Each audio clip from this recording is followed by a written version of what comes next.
Tak dobrý den, tady mám na prodej tyhle powerbanky.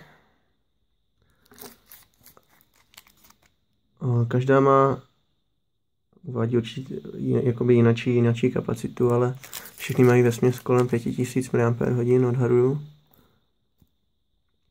A output mají velice dobrý, nabíjí dost rychle, abych řekl tak od 1 do 1,5 ampéru.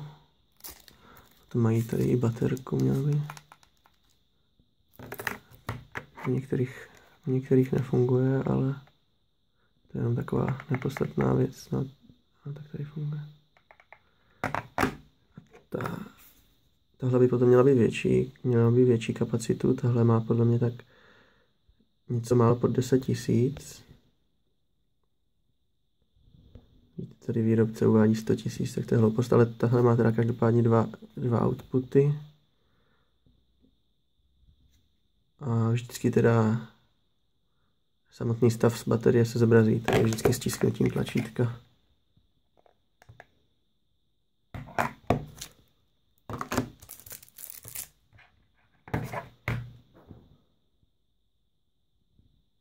Jsou úplně nové a nepoužité. Děkuji.